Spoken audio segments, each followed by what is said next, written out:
आपके साथ मैं हूं अभिषेक कात्यायन। देश भर में छठे चरण के लिए लोकसभा चुनाव प्रचार का शोर थम गया है और इस चरण में कुल 58 सीटों पर वोट डाले जाएंगे। इस चरण में कुल 889 उम्मीदवार मैदान में हैं। छठे चरण में जिन सीटों पर मतदान होना है उनमें जम्मू कश्मीर की 1 सीट, उत्तर प्रदेश की 14, हरियाणा की सभी 10, बिहार और पश्चिम बंगाल की 8-8 सीटें, दिल्ली की सभी 7, ओडिशा की 6 और झारखंड की 4 सीटें शामिल हैं। झारखंड की जिन 4 सीटों पर इस चरण में मतदान होना है उनमें गिरिडीह, धनबाद, रांची और जमशेदपुर की सीट शामिल है। झारखंड में कुल 93 प्रत्याशी चुनावी मैदान में अपना भाग्य आजमाने के लिए चुनाव मैदान में उतरे हैं। रांची सीट पर बीजेपी से संजय सेठ और कांग्रेस से यशस्विनी सहाय चुनाव मैदान में है। धनबाद में बीजेपी के ढुल्लू महतो और कांग्रेस की अनुपमा सिंह के बीच मुकाबला है। जमशेदपुर सीट पर बीजेपी के विद्युत वरण महतो और जेएमएम के समीर मोहंती मैदान में है। वहीं गिरिडीह सीट पर आजसू के चंद्रप्रकाश और जेएमएम के मथुरा महतो और जेबी के एसएस के जयराम महतो मुकाबले में।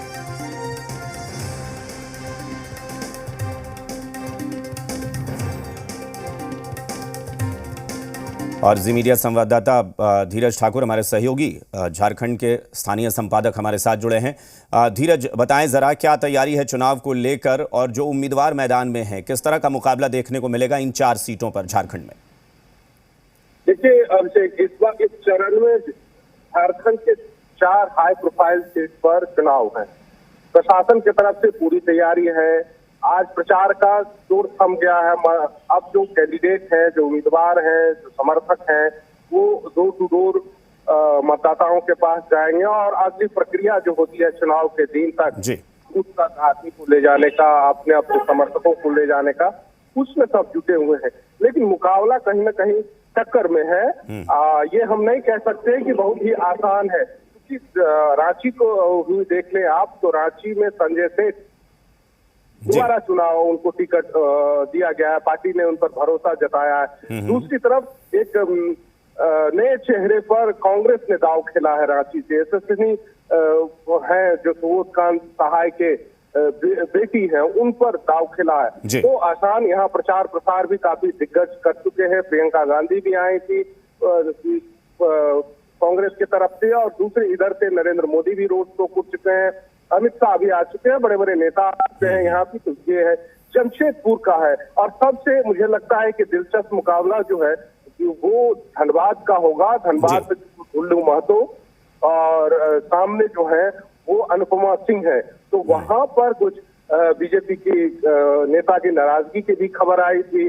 कुछ बातें भी उनको नोटिस भी किया गया है। तो वहाँ के स्थानीय विधायक है। तो ये सब लेकर के बहुत ही इंटरेस्टिंग चरण होने वाला है और बहुत ही हाई प्रोफाइल। चूंकि यहाँ 2019 के प्रदर्शन को दोहराना या फिर उससे बेहतर परफॉर्म करना ये एनडीए की चुनौती है। महागठबंधन के सामने ये है कि आपको बेहतर करना है, क्योंकि आप सरकार बनाने का दावा कर रहे हैं कि इस बार हम मोदी सरकार को उखाड़ फेंकेंगे। इसलिए वो चुनौती दोनों तरफ वाकई में है, लेकिन एनडीए को ज्यादा इस वक्त है क्योंकि उसे अपनी सीटें बचानी है। धीरज, बिल्कुल अभिषेक जी, एनडीए को अपनी सीटें सस्टेन करनी है, क्योंकि अगर उनको 400 पार जाना है, जो नारा लगा रहे हैं, जो नारा दिया गया है, अगर उनको 400 पार जाना है तो एनडीए को जितनी भी सीटें हैं उस पर सस्टेन करें, उनके लिए मेहनत करना पड़ेगा। दूसरी तरफ जो इंडिया गठबंधन में जो पार्टियां शामिल है, चाहे जेएमएम हो, कांग्रेस हो या फिर लेफ्ट हो, उनका ये है कि उनको अपने आप को दिखाना है कि नहीं, प्रूफ भी करना है। क्योंकि ये बात ध्यान में रखना होगा कि 2024 में ही विधानसभा चुनाव भी यहाँ भी है। तो वो उनको ध्यान में रखना होगा। तो दोनों तरफ से अपने अपने तैयारी कर चुके हैं हर तरह से। अब देखना होगा कि 4 जून को क्या आता है। जी चलिए, बहुत बहुत शुक्रिया धीरज ठाकुर हमारे साथ जुड़ने के लिए। रेजिडेंट एडिटर जी बिहार झारखंड, और उनका ये कहना है कि टक्कर दोनों तरफ से बहुत ज़बरदस्त है, लेकिन एनडीए की चुनौती इसलिए है कि उसे अपनी वो सीटें जो जीती थी 2019 में उसे बचाना है और उस पर कामयाबी को फिर दोहराना है, ताकि जो आंकड़ा ये 400 का सोच कर चल रहे हैं उसे पूरा कर सकें।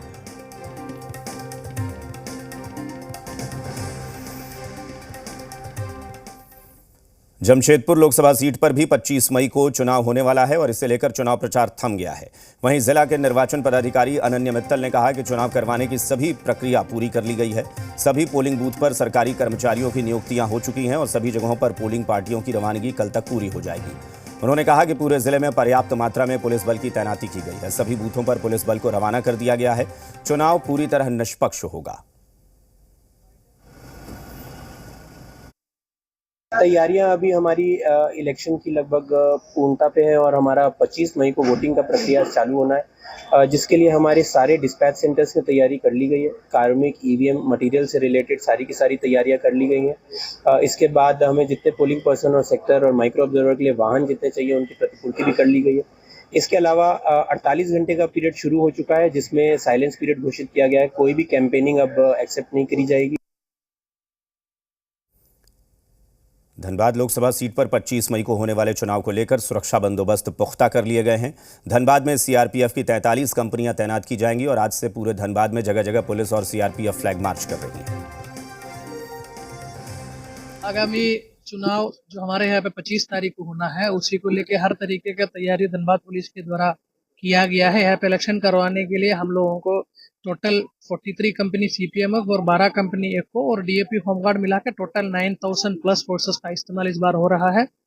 चुनाव शांतिपूर्ण ढंग से करवाने के लिए हम लोग इस बार टोटल 28 क्यूआरटी बनाया है। क्यूआरटी के साथ साथ 20 जोनल, 6 सुपर जोनल और एसपी और डीसी का 4 रशिंग पार्टी भी बनाया है।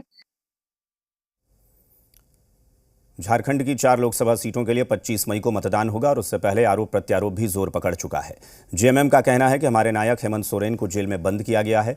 इससे लोगों में आक्रोश है। बीजेपी की सरकार संविधान बदलने में लगी है, जिसे लोग कभी बर्दाश्त नहीं करेंगे। वहीं कांग्रेस का आरोप है कि पूर्व सीएम हेमंत सोरेन को जेल भेजकर बीजेपी ने राज्य के विकास को रोका है। जनता इसे देख रही है। 2 चरणों के मतदान में इंडिया गठबंधन आगे है और अब 4 सीटों पर भी बढ़त मिलेगी। वहीं बीजेपी का दावा है कि जिस तरह से जनता का रुझान प्रधानमंत्री नरेंद्र मोदी को फिर से सत्ता में लाने का है, उससे देश में अब कोई मुकाबला नहीं है।